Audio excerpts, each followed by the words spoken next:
Welcome बरादरी मेरे television पे ज्वाइन किया है सीनियर रहनुमा सीनियर सियासतदान मारूफ कानूनदान मोहतरम जनाब एडवोकेट यासीन आज़ाद साहब मेरे साथ हैं। मैं आपको वेलकम करता हूं अपने शो में। Thank you sir, thank you very much sir. सदर ने आज तजवीज़ दी है कि यानी कि 6 नवंबर को आम इंतखाबात होने चाहिए, क्या कहेंगे? सर, सदर साहब का सबसे बड़ा मसला ये है कि ये जानते हुए भी कि मेरे ख्याल में 9 अगस्त को कौमी असम्बली डिसॉल्व हो गई थी। सही। और 9 अगस्त के बाद सदर पाकिस्तान ने एक लेटर लिखा था इलेक्शन कमीशन ऑफ पाकिस्तान को, जिसमें कहा था आप हमसे मिलें इलेक्शन के हवाले से। इलेक्शन कमीशन ऑफ पाकिस्तान ने उनको वापस जवाब दिया था कि सदर साहब मेहरबानी करें, डेट देने का इख्तियार इलेक्शन कमीशन ऑफ पाकिस्तान का है, आपका नहीं है। सदर साहब ने उसके बाद खामोशी इख्तियार कर ली और खामोशी का अल्टीमेट रिजल्ट ये निकला कि वक्तन फक्तन उन्होंने मिनिस्ट्री ऑफ लॉ से भी बात की। मिनिस्ट्री ऑफ लॉ ने भी उनको एडवाइस किया कि सर ये आपका काम नहीं है, इलेक्शन कमीशन ऑफ पाकिस्तान का काम है। सदर साहब ने एक किस्म की खामोशी इख्तियार कर ली।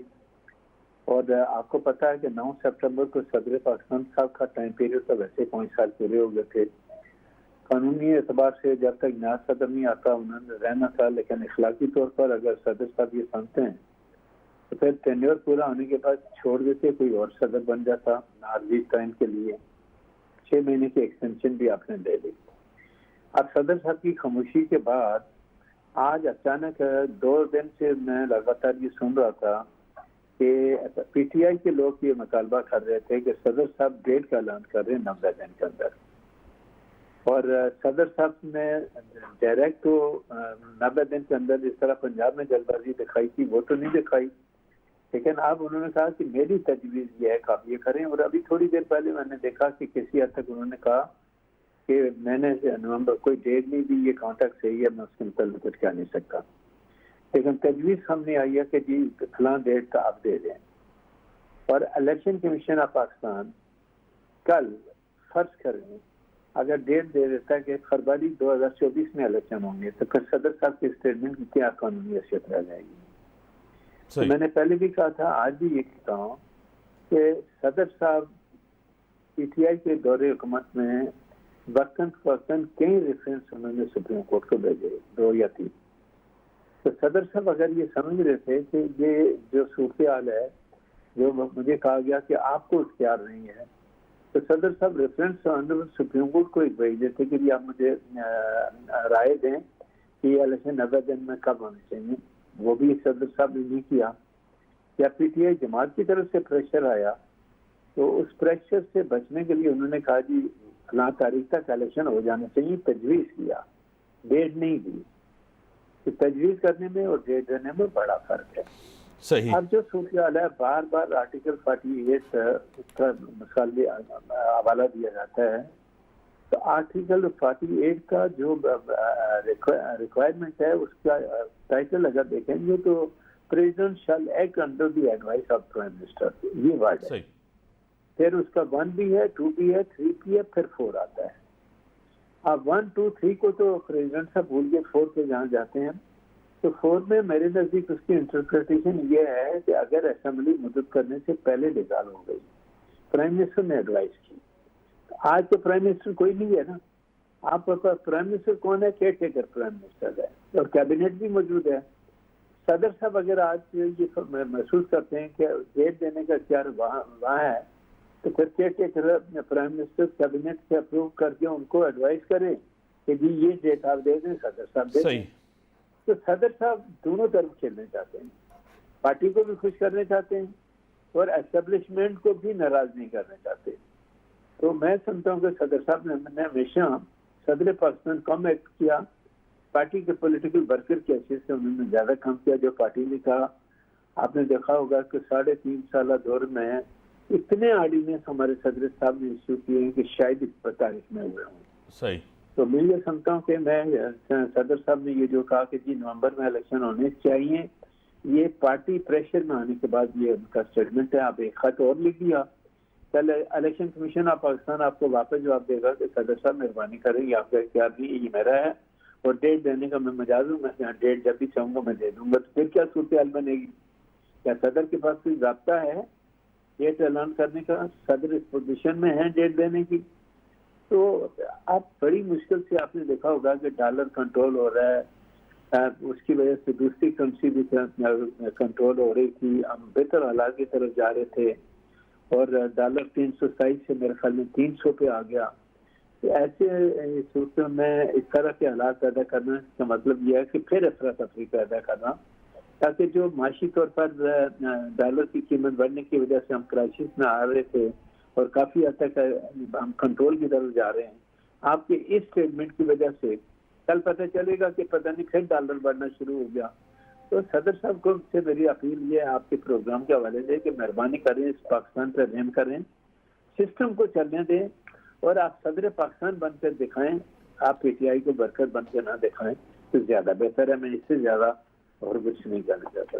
अब यासीन साहब, पीपल्स पार्टी और नून लीग अब एक दफ़ा फिर जो है ना एक दूसरे के ऊपर तनकीद करें, हरीफ हैं सियासी, दोनों का नज़रिया अलग है, दोनों का मंशूर अलग है, सब चीज़ें हैं। जिस तरह बिलावल भुट्टो जरदारी साहब ने कहा कि बड़ी अजीब बात है कि एक सियासी जमात इलेक्शन का टाइम दे रहे, ना इलेक्शन कमिश्नर को पता ना हमें पता, और जिस तरह राना सनावला ने कहा कि फरवरी के पहले हफ्ते में इलेक्शन हो जाएंगे।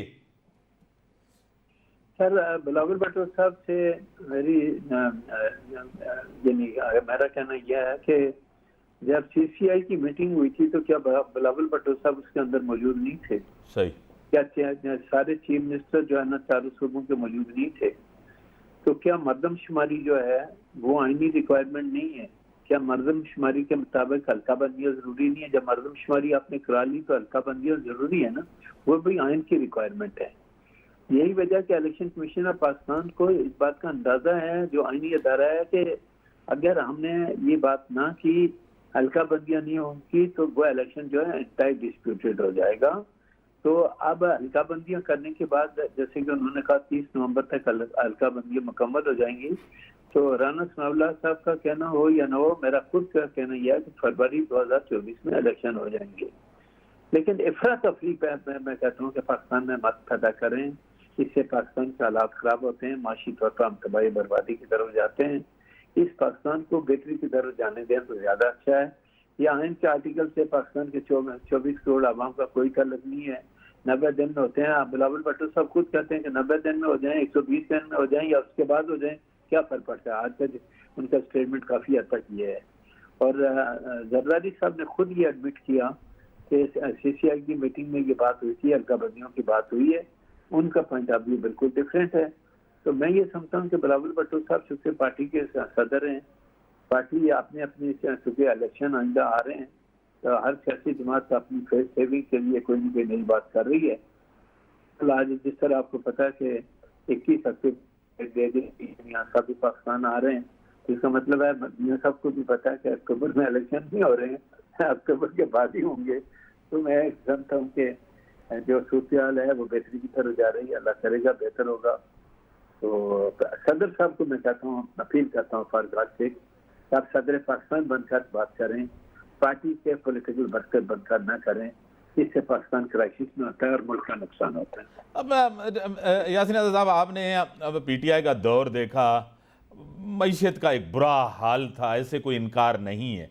15-16 महीने में देखा मईशत का बुरा हाल था। आप खुद तनकीद करते थे पीडीएम की गवर्नमेंट ने कि क्या कर रहे हैं, डॉलर जिस तरह, अब आर्मी चीफ ने और जितनी एजेंसियां हैं वो जिस तरह एक्टिव हुई हैं, आपको पता है डॉलर नीचे आना शुरू हो गया है। एक बेहतरी की तरफ हम एडवोकेट साहब जा रहे हैं, क्या कहेंगे?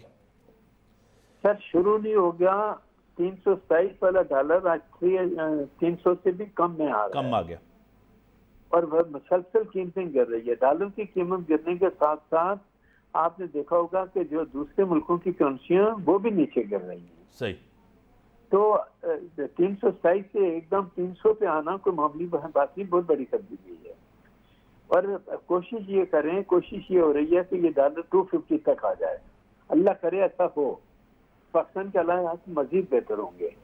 लेकिन जब भी इस मुल्क में कोई अच्छा काम होने लगता है, जो हमारे बड़े हैं वो कोई ना कोई जो है ना खराबी पैदा करने की कोशिश करते हैं। आपको पता है कि जब चाइना का प्राइम मिनिस्टर आ रहा था साहब ने इस्लामाबाद में धरना दे दिया, सही। उस वक्त मुल्क को जो नुकसान पहुंचा वो आपके सामने है।